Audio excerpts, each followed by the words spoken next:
Apa kabarnya hari ini? Masih baik-baik aja kan? Di video kali ini kita melanjutkan cerita Donghua Battle Truck Devon. Oke, nggak usah lama-lama lagi, kita langsung aja ke ceritanya. Chang'er, tidak, kita belum kalah. Keluarlah, Raja Iblis! Teriak leluhur Balepi lagi. Kali ini ia mengucapkan kata-kata Raja Iblis cukup lama.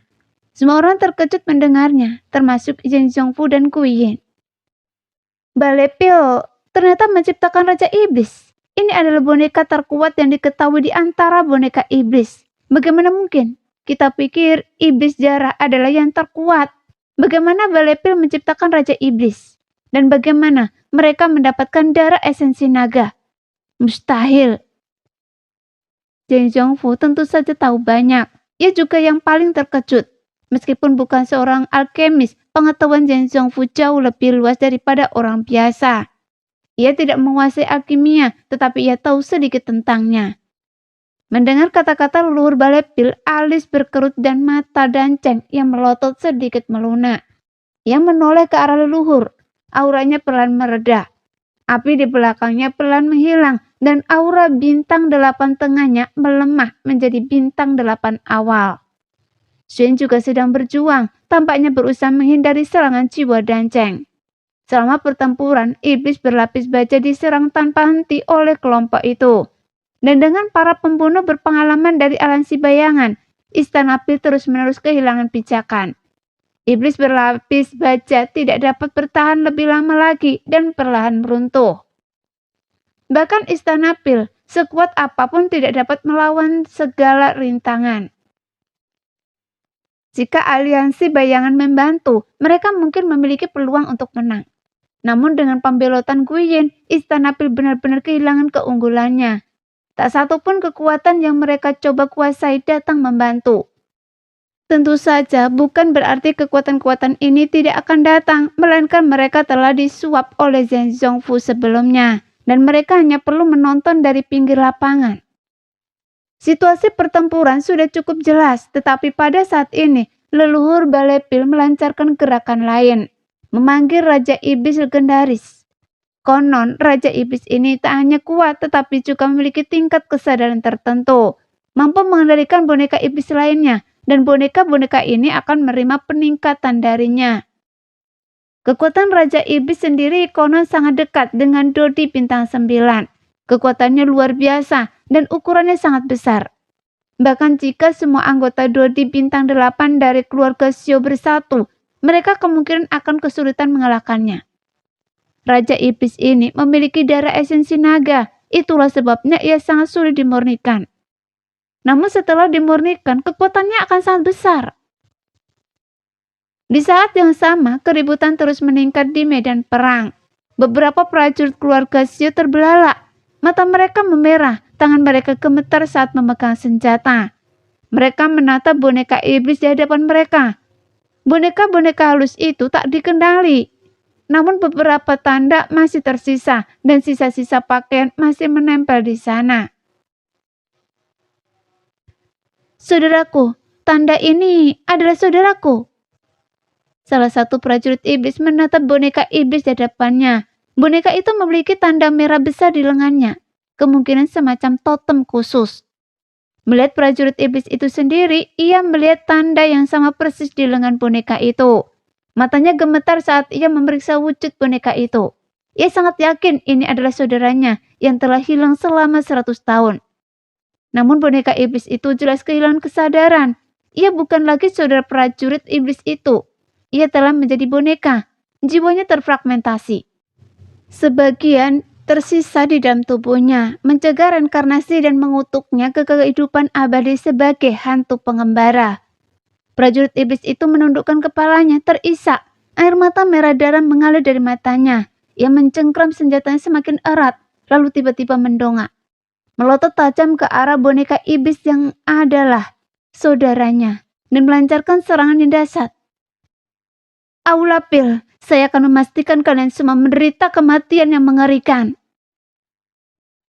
Prajurit iblis itu tahu bahwa orang di hadapannya adalah kakak laki-lakinya yang telah meninggal. ia juga tahu betul bahwa kakak laki-lakinya telah lama meninggal dan bahwa kakaknya yang seharusnya menjalani siklus reinkarnasi telah disempurnakan menjadi boneka iblis oleh Aulapil. Mencegahnya terlahir kembali. Sekarang satu-satunya cara untuk membebaskan kakak-kakaknya adalah dengan membunuh boneka iblis itu. Jika tidak, jika kakaknya akan tersiksa dan dikendalikan selamanya, ini bukan kejadian yang terisolasi. Banyak orang mengenali kerabat atau teman mereka. Mereka semua sama semuanya. Disempurnakan menjadi boneka iblis Aulapil. Kebencian ini tiba-tiba meletus memenuhi langit dengan aura pembunuh. Mereka semua perlahan menyadari bahwa sebagian besar boneka iblis ini berasal dari berbagai ras.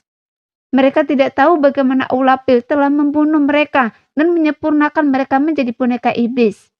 Mencegah jiwa mereka terlahir kembali dan mengutuk mereka ke dalam siksaan abadi. Fakta ini membuat semua prajurit di pihak Xiao murka. Mata mereka memerah, merah padam, dan dipenuhi kebencian yang tak berujung terhadap Aulapil. Dan Aulapil telah menciptakan begitu banyak boneka iblis. Semuanya terbuat dari orang-orang dari berbagai ras. Meskipun tidak diketahui apakah Istana Pil membunuh mereka, tindakan mengubah mereka menjadi boneka iblis dan menyiksa jiwa mereka adalah kejahatan yang pantas dihukum mati. Para prajurit keluarga Xiao melihat boneka-boneka iblis yang begitu rusak, mulai mengenali mereka semakin banyak, yang memicu amarah mereka yang semakin besar. Balepil secara lahiriah menjalankan bisnis dengan cara yang dianggap sah oleh semua orang, membuat semua orang percaya bahwa itu hanyalah kekuatan komersial yang berfokus pada keuntungan. Namun sekarang tampaknya tak seorang pun tahu apa yang sebenarnya direncanakan Balepil. Bersembunyi di bawah tanah untuk memurnikan sejumlah besar boneka iblis jelas bukan ide Danceng. Memurnikan begitu banyak boneka akan memakan waktu jauh lebih lama dari yang diperkirakan. Dan praktek Balepil dalam memurnikan boneka iblis telah berlangsung selama beberapa generasi. Boneka iblis berlapis baja, boneka iblis darah, dan boneka iblis raja yang legendaris. Ketika jenis boneka iblis ini semuanya lebih kuat dan jauh lebih sulit dimurnikan daripada boneka biasa. Istana Pil mungkin tak pernah menyangka bahwa kekuatan kecil seperti keluarga Xiao akan menunjukkan kartu truf mereka yang sebenarnya. Ia mungkin juga tak pernah membayangkan begitu banyak kekuatan akan bersatu untuk mengepungnya. Memaksanya untuk mengungkapkan kartu trufnya yang sebenarnya karena putus asa. Hal ini kemungkinan besar telah mengacaukan rencana Istana Pil yang sebenarnya. Di bawah tanah ada sesuatu yang terus-menerus menggeliat. Namun kali ini tanahnya tidak bergejolak secara dramatis, melainkan bergeser secara halus. Tiba-tiba, dengan suara yang keras, seberkas cahaya menebus tanah dan melesat keluar. Semua orang melihat ke arah sinar itu dan melihat sosok berwarna merah darah melayang di udara. Matanya bersinar hijau, seolah-olah menatap semua orang dengan aura otoritas tertinggi. Aura ini lebih kuat dari kita semua, melampaui puncak bintang ke-8. Mungkinkah Raja Iblis ini benar-benar telah mencapai bintang ke-9? Zhen Zhongfu menatap dengan takjub sosok berwarna merah darah di langit. Matanya terbelalak kaget. Guiyin juga merutkan kening dalam-dalam. Dua orang terkuat di sini adalah Zhen Zhongfu yang berada di puncak bintang ke-8. Sementara Guiyin, meskipun berada di tahap tengah bintang ke-8, memiliki kekuatan tempur yang sebanding dengan puncak bintang ke-8. Namun bahkan dua orang terkuat di antara mereka tampak khawatir saat melihat sosok berwarna merah darah ini. Makhluk ini tidak mudah dihadapi. Apa sebenarnya direncanakan Balepil untuk menciptakan Raja Iblis sekuat itu? Balepil, licik, dan penuh tipu daya. Mereka mungkin ingin membangun diri mereka sebagai kekuatan yang kuat. Manusia, iblis, dan monster semuanya memiliki bintang 9. Sepertinya tujuan mereka juga untuk menciptakan bintang ke-9 dan menjadi kekuatan super. Guiyin berkata perlahan, menatap sosok berwarna merah darah dengan aura sekuat bintang ke-9. Meskipun tujuan Balepil masih belum jelas. Kemungkinan besar seperti yang telah dianalisis Guiyin. Zhen Bufan, tetua keempat King Yuntian, Yin Sui, dan King Jing semuanya berhenti bertarung. Mata mereka menyipit saat menatap sosok berwarna merah darah yang menjulang tinggi di langit. Kekuatan luar biasa dari sosok itu mengejutkan semua orang yang hadir. Semua orang di sini hari ini harus mati. Manusia, monster, klan iblis darah, dan aliansi bayangan. Kalian semua akan menderita kematian yang mengerikan. Raja Iblis, bunuh mereka! Leluhur Balepil meskipun penampilannya masih muda tampak agak ganas. Sambil melaung, sosok merah darah di langit perlahan memutar kedua mata hijaunya yang menyeramkan. Menatap dingin leluhur Balepil sebelum menoleh ke arah Jin Zhongfu dan yang lainnya. Tatapan tajam itu membuat Jin Zhongfu dan yang lainnya merinding, membuat rambut mereka berdiri. Makhluk ini bukan manusia atau hantu, membuat saya merasa tidak nyaman ditatap. Jin Zhongfu bergidik, meskipun agak terganggu oleh sosok merah darah itu, dia tidak takut. Lagi pula, dengan bantuan Guiyin, 2 kultivator puncak bintang 8 ditambah Jin Bufan dan tetua keempat King Yuntian, gabungan 8 bintang ini bisa melawan. Pupil mata sosok merah tua itu berkedip-kedip dengan 2 cahaya hijau pucat. Cahaya yang seperti hantu mengamati sekelilingnya seolah-olah mencemooh segalanya. Setelah diamati lebih dekat, sosok merah tua itu bukanlah manusia. Meskipun memiliki anggota tubuh, penampilannya tidak seperti manusia maupun naga. Ia memiliki tanduk di kepalanya, kulitnya ditutupi sisik-sisik kecil, ekor yang panjang dan cakar tajam di anggota tubuhnya. Wajahnya menyerupai naga, dengan mulut panjang yang dipenuhi gigi tajam seperti 2 baris gergaji baja, dan sepasang mata belah ketupat yang bersinar dengan cahaya hijau. Inilah Raja Iblis yang memiliki esensi darah naga. Penampilan Raja Iblis tidak selalu seperti ini. Tentu saja penampilannya berkaitan erat dengan darah naga yang digunakan dalam penciptaannya. Semakin murni darah naga yang digunakan, semakin mirip naga pula Raja Iblis itu. Dan sebaliknya, semakin mirip naga, semakin kuat pula ia. Iblis tingkat raja di Istana Pil memiliki aura yang sangat dekat dengan 9 bintang. Namun belum benar-benar mencapai 9 bintang. Jika benar-benar mencapai 9 bintang, itu akan melampaui kemampuan Jin Zhongfu dan yang lainnya. Bahkan dengan tambahan Guiyin, mereka tidak akan mampu melawan makhluk bintang 9.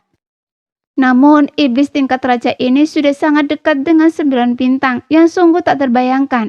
Jika Istana Pil diberi cukup waktu, bukan tidak mungkin iblis tingkat raja ini mencapai 9 bintang. 3.000 doa agung bersembunyi di alam kekosongan, mencegah kebanyakan orang mencapai 9 bintang. Namun ada pengecualian. Boneka iblis yang diciptakan melalui pemurnian, ia bukan manusia dan tidak membutuhkan pencerahan. Ia hanya membutuhkan darah makhluk kuat yang terus-menerus disuntikkan ke dalamnya, agar kekuatannya dapat bersaing dengan 9 bintang. Tentu saja ini hanya berarti kekuatannya telah mencapai tingkat bersaing dengan 9 bintang. Ia masih sangat berbeda dengan mencapai 9 bintang melalui pencerahan. Alasan Istana Pil ingin memberikan iblis tingkat raja yang mampu melawan makhluk bintang 9 justru karena Istana Pil terus-menerus dibatasi oleh makhluk bintang 9 dari ras manusia, iblis dan monster. Terlepas dari apakah iblis tingkat raja ini benar-benar makhluk bintang 9. Jika ia mencapai tingkat yang dapat melawan makhluk bintang 9, maka fondasi Istana Pil di benua Dodih akan semakin kokoh.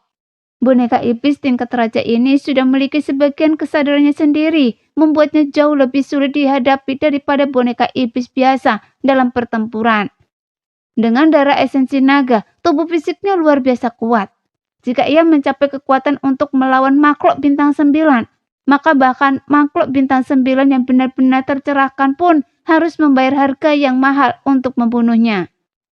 Jelas, Istana Pil memutuskan bahwa ketika makhluk bintang 9 dari ras manusia, iblis dan monster umumnya tidak akan mudah menyerang dan membunuh iblis tingkat raja Istana Pil kecuali mereka bertarung bersama.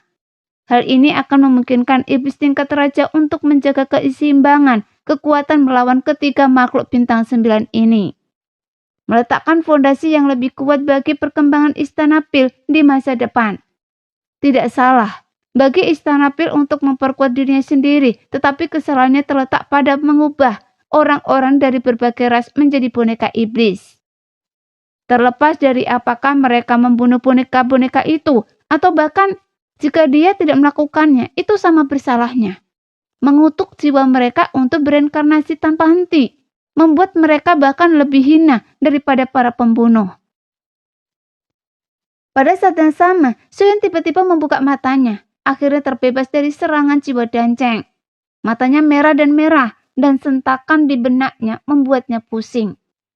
Dia tersenyum pahit, menyadari bahwa kekuatan jiwa alam niat tahap akhir miliknya benar-benar ketinggalan zaman. Dia telah terperangkap oleh kekuatan jiwa Danceng begitu lama. Danceng tampaknya bertekad untuk tidak melepaskan Xiaoyan setelah menyadari kelemahan Xiaoyan kekuatan jiwanya. Ketika Danceng menjebak Xiaoyan, ia tak menyangka serangannya akan sepenuhnya dinetralkan. Sekarang aura Danceng menghilang dengan cepat, ia tak bisa menunda lebih lama lagi. Kekuatan jiwanya yang dahsyat, yang biasanya tak terlihat, sekarang tampak seperti tangan kasat mata yang terulur ke arah Xiaoyan. Xiaoyan tahu bahwa dengan kekuatan jiwanya, ia pasti akan terjebak oleh Danceng lagi. Tetapi kali ini, ia tak akan seperti sebelumnya. Teknik pertempuran jiwa, roda pengasah jiwa. Sebuah roda pengasah hitam putih raksasa muncul di atas kepala Danceng, dan Xiaoyan melepaskan seluruh kekuatan jiwanya. Dengan demikian, dua kekuatan jiwa tak kasat mata Xiaoyan dan Danceng bertabrakan. Skill pertempuran jiwa, langit dingin. Xiaoyan meraung lagi. Langit dingin adalah skill pertempuran jiwa dengan jangkauan spesial, tetapi tampaknya tak signifikan melawan seseorang dengan kekuatan jiwa yang lebih kuat. Beberapa detik berlalu tanpa perubahan apapun di sekitarnya saat ia melepaskan langit dingin. Danceng yang melambaikan lengan bajunya. Trik kecil Anda berani memamerkan keahlian Anda di hadapan orang tua seperti saya. Danceng mencibir, tak terkesan. Di saat yang sama, sosok berapi-api di belakang Danceng perlahan menjadi transparan, dan aura bintang 8 tahap tengah Danceng dengan cepat memudar. Penciptaan Namkinya telah mencapai batasnya, dan setelah mereda, ia akan menerima serangan balik yang dahsyat. Karena itu Danceng tidak punya cara lain untuk menghentikan Xiaoyan selain melalui serangan jiwa. Dan Danceng juga tahu bahwa waktunya hampir habis. Jadi meskipun ia tidak bisa membunuh Xiaoyan, ia ingin melukainya parah dengan kekuatan jiwanya. Meskipun teknik pertarungan jiwa Xiaoyan tidak terlalu mengaruhi Danceng, teknik itu berhasil menetralkan sebagian besar serangan Danceng sebelumnya. Setidaknya memberinya waktu. Auranya seperti melemah. Melawannya secara langsung dengan kekuatan jiwa sekarang jelas bukan pilihan. Tapi saat ini, karena kekuatan jiwa saya terlalu lemah, saya akan menerobos. Xiaoyan berdiri di depan Danceng. Melihat Xiaoyan tidak menghindar, Danceng mencibir. Teknik pertarungan jiwa, ruang 0 derajat. Teriak Danceng dingin, melepaskan semburan kekuatan jiwa yang dahsyat. Segala sesuatu di sekitarnya membeku, memadat dan menjadi es. Dinding es menyelimuti Xiaoyan lapis demi lapis. Rasa dingin yang menusuk menyebar dengan cepat. Ini bukan dingin fisik, melainkan ilusi yang diciptakan oleh kekuatan jiwa dalam bentuk serangan. Di dalam ruang, cincin-cincin konsentris dinding es membentang di semua sisi. Permukaan seperti cermin memantulkan Xiaoyan ke permukaan es yang tak terhitung jumlahnya. Ruang ini menciptakan ribuan Xiaoyan, berdiri di dalam ruang 0 derajat yang dibentuk oleh kekuatan jiwa Danceng. Xiaoyan tetap tenang dan kalem. Meskipun kekuatan jiwa Danceng lebih kuat daripada miliknya sendiri, membunuhnya hanya dengan kekuatan jiwa saja tidak akan semudah itu. Xiaoyan yakin akan hal itu. Xiaoyan, hari ini adalah hari kematian Anda. Di dalam ruang 0 derajat, jika kekuatan jiwa Anda lebih rendah dari saya, Anda tidak akan pernah bisa keluar hidup-hidup. Suara Danceng menggema dari dalam ruang, tapi Xiaoyan mencibir. Kepala istana, jangan terlalu sombong. Apa Anda sudah lupa dengan keadaan menyedihkan Anda sebelumnya? Xiaoyan terus mengejek Danceng. Setelah ia selesai berbicara, ruang 0 derajat mulai bergetar hebat, jelas menunjukkan kemarahan Danceng. Kemudian dinding es mulai berputar-putar dan Suen segera merasakan kekuatan tak terlihat menghantam pikirannya. Suen tahu jika ia terjebak, bahkan jika kekuatan Danceng menurun, membunuhnya di dalam ruang jiwa yang diciptakan oleh Danceng akan menjadi tugas yang mudah. Mata Suen sedikit menyipit dan ia membalikkan tangannya untuk memperlihatkan sebuah prasasti giok. Prasasti itu diukir dengan teratai biru yang tampak hidup, hadiah dari Kaisar Sioyo. Prasasti itu berisi 3 harta karun yang tak diketahui. Pada saat ini, Suen punya ide lain, menembus kekuatan jiwanya, menghadapi serangan jiwa Danceng. Suen sama sekali mengabaikannya.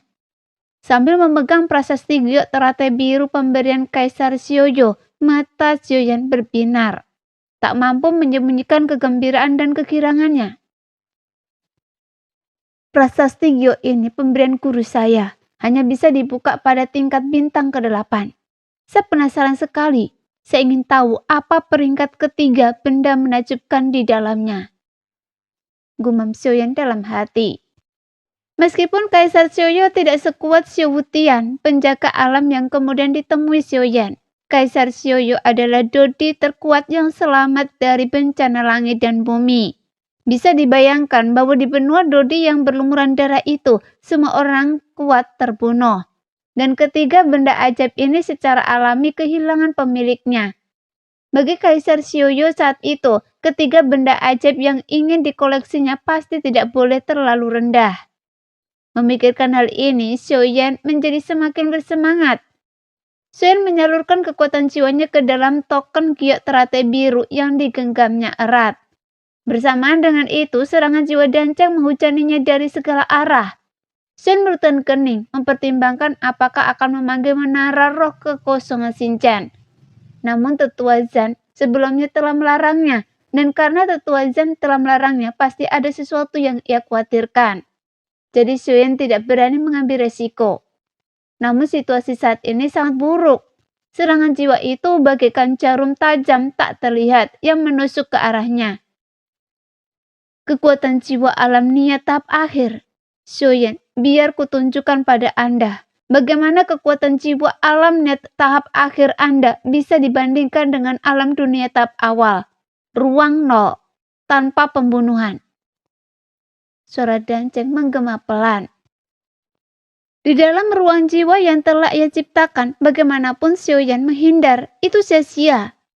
Sioyan memahami hal ini dengan baik, karena ruang 0 Danceng agak mirip dengan langit dingin miliknya. Keduanya menggunakan kekuatan jiwa di dalam ruang tertentu. Oleh karena itu, terjebak di ruang seperti itu melarikan diri sama sekali tidak berguna. Dilihat dari nada bicara Danceng, ia bertekad untuk berhasil kali ini. Bahkan teknik bertarung pun tidak efektif di ruang ini kecuali jika mengenai inti ruang jiwa. Jika tidak, teknik itu akan sia-sia, apalagi melukai Danceng. Dan Danceng mengetahui hal ini dengan jelas, yang memberinya keyakinan untuk menggunakan kekuatan jiwa tingkat dunia tahap awal. Untuk secara langsung menekan kekuatan jiwa tingkat niat tahap akhir Sioyan, dan kemudian membunuh Sioyan di ruang 0 derajat ini. Tepat saat itu, token giok teratai biru di tangan Sioyan bersinar terang dan teratai biru semi transparan menyelimutinya. Kemudian semua serangan Danceng diblok oleh teratai tersebut. Sioyan terkejut, hatinya menghangat. Ia tak menyangka bahwa bahkan setelah Kaisar Sioyo meninggal, ia masih melindunginya. Terima kasih, Guru. Gumam Sioyan dalam hati. Arus sangat mengalir di hatinya. Sioyan tak ragu lagi. Ia mengerti bahwa Kaisar Sioyo sedang melindunginya selama masa terobosannya. Sioyan harus memanfaatkan waktu.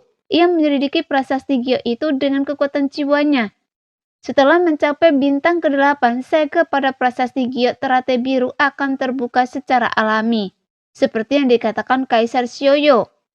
Kekuatan jiwa Sioyan memasuki prasasti giok teratai biru tanpa hambatan apapun. Dan ini mirip dengan cincin penyimpanan, tetapi dibandingkan dengan ruang di dalam cincin penyimpanan, ruang di dalam tablet giok teratai biru ini jauh lebih besar. Saat memasuki ruang tersebut, 3 bola cahaya melayang di udara. Bola-bola itu berwarna merah, ungu, dan putih, dan masing-masing bola memancarkan aura yang sangat berbeda. Bola merah itu memiliki aura yang dahsyat dan panas yang hebat. Bola ini tidak diragukan lagi adalah api surgawi yang tak diketahui tingkatannya. Bola ungu itu penuh dengan kekuatan spiritual dan energinya sangat lembut. Tapi Xion dapat samar-samar melihat garis luarnya, yang secara alami adalah segel roh. Melihat bola putih di sisi lainnya, bola putih itu memancarkan aura dingin dan menyeramkan, menusuk tulang.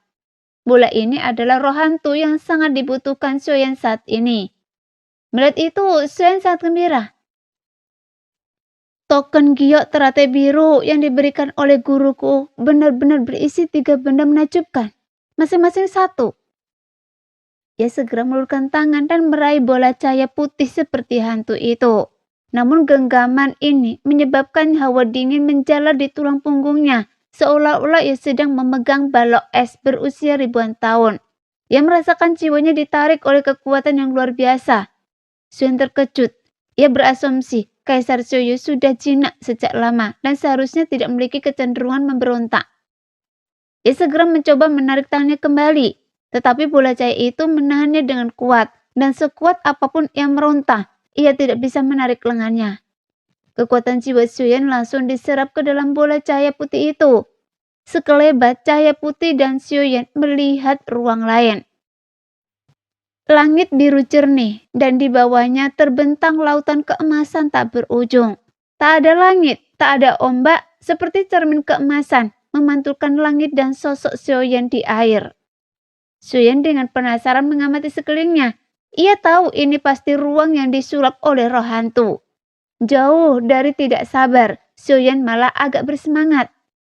Roh hantu yang mampu menyulap ruang sangat sedikit dan jarang, menunjukkan bahwa roh hantu di dalam teratai biru Kaisar Riang mungkin bahkan lebih kuat daripada roh milik Kaisar Iblis Tua, yang menduduki peringkat kelima di antara roh-roh hantu. Jika ia lebih kuat dari roh hantu itu, maka ia termasuk di antara 5 teratas. Xion sangat gembira. Jika itu benar, kekuatan jiwanya mungkin dapat menembus dari tahap akhir alam niat ke alam dunia dalam satu gerakan. Penyelesaian agung pembentukan inti hanya di alam dunia. Jika Xion juga dapat menembus di alam dunia, teknik pertarungan jiwa yang dapat ia lepaskan akan berada di tingkat yang berbeda. Air keemasan yang seperti cermin hanya tenang sementara. Riak-riak perlahan mulai muncul, menyebar keluar. Perlahan-lahan air mulai bergolak dan di bawah permukaan kemasan muncul seekor ikan kecil berwarna-warni. Setelah berputar-putar di air beberapa kali, ikan itu terlepas dan terbang ke udara, mendarat di samping Xion. Ikan itu mengintarinya beberapa kali sebelum perlahan berhenti di depannya. Matanya yang cerah berkedip dan berkilauan saat menatapnya. "Apakah Anda tuan saya?" Kaisar memerintahkan saya untuk menunggu di sini, mengatakan bahwa suatu hari nanti saya akan bertemu tuan baru saya. Apakah Anda tuan saya? Suara jernih dan halus perlahan terpancar dari ikan warna-warni itu. Xion sedikit terkejut lalu mengangguk. Melihat ikan warna-warni itu, Xion merasakan keakraban yang tak terjelaskan. "Akhirnya, saya punya pemilik." Suara ikan kecil 5 warna itu terdengar seperti anak kecil. Melihat Xion mengangguk, ia tampak sangat gembira, berenang di sekelilingnya. Xion terkekeh dan menggaruk kepalanya. Awalnya ia mengira roh kecil itu akan memberinya tantangan yang lebih sulit, tetapi ia tidak menyangka akan sekanak-kanakan itu.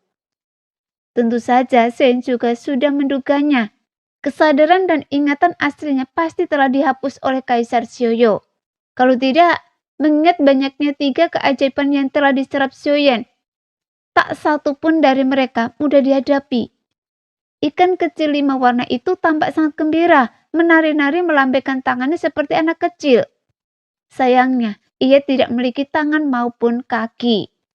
Kemudian ia berenang dan mencium kening Xion. Ketika gelombang energi hantu yang kuat menyerbu tubuh Xion bahkan tidak tahu tingkat roh hantu ini. Tepat saat Xion hendak mengaktifkan teknik roh darah, Berbagai gambaran berkelebat di benaknya, memperlihatkan pemandangan di luar.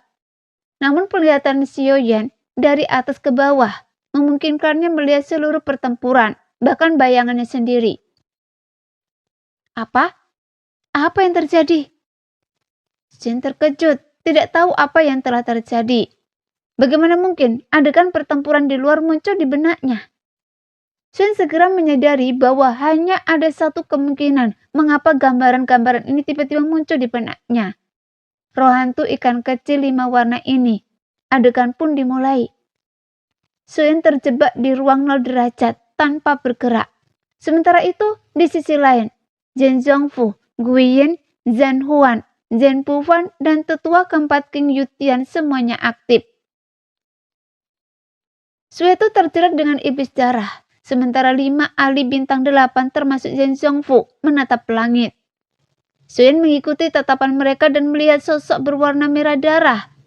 Pupil matanya langsung mengecil. Ini iblis raja. Ia ternyata dimurnikan oleh Balepil. Bagaimana mungkin? Sue tak percaya. Ia dan Danceng telah terlibat dalam pertempuran sengit, tak mampu melihat apa yang terjadi di luar. Terjebak di ruang 0 derajat Danceng, Xiaoyan baru saja melihat iblis raja. Tubuh Raja Iblis bergetar dan kedua tanduknya memancarkan cahaya terang. Petir menyambar di sekitar tanduk berubah menjadi sambaran petir besar yang melesat ke arah Zhen Zhongfu dan rekan-rekannya. Zhen Zhongfu dan Guiyin merutan kening dan segera menghindar. Kilatan petir itu luar biasa cepat mencapai mereka dalam sekejap mata. Zhen Zhongfu dan Guiyin mundur tajam. Kilatan petir itu sangat kuat dan keduanya tak berani lengah. Sialan! Umpat Zhen Zhongfu dan Guiyin pelan saat kilatan petir raksasa itu meledak di atas kepala mereka. Seketika mengubah area di sekitarnya menjadi medan petir. Baik Zhen Zhongfu maupun Guiyin terperangkap dalam ledakan itu, merasakan sesak di dada dan rasa logam di tenggorokan. Yang berhasil mereka tahan. Kilatan petir menyambar tubuh mereka menyebabkan sensasi geli dan memperlambat gerakan mereka. Zhen Zhongfu dan Guiyin menyadari ada yang tidak beres dan segera melihat ke arah tempat Raja Iblis tadi berada. Sialan, dia hilang! Teriak Zhen Zhongfu dan Guiyin hampir bersamaan. Raja Iblis ini mungkin adalah makhluk terkuat di medan saat ini, jauh lebih kuat daripada Zhen Zhongfu dan Guiyin. Kekuatan fisiknya saja tak bisa diremehkan. Meskipun Raja Iblis belum mencapai level bintang 9, ia masih memiliki kekuatan untuk melawan bintang 9. Diserang oleh makhluk ini sungguh bukan main-main. Sebuah bayangan berdarah muncul di belakang Zhen Zhongfu, meninju punggungnya tepat di belakangnya. Zhen Zhongfu langsung batuk darah seperti layang-layang yang talinya putus. Mata Guiyin sedikit menyipit saat melihat ini.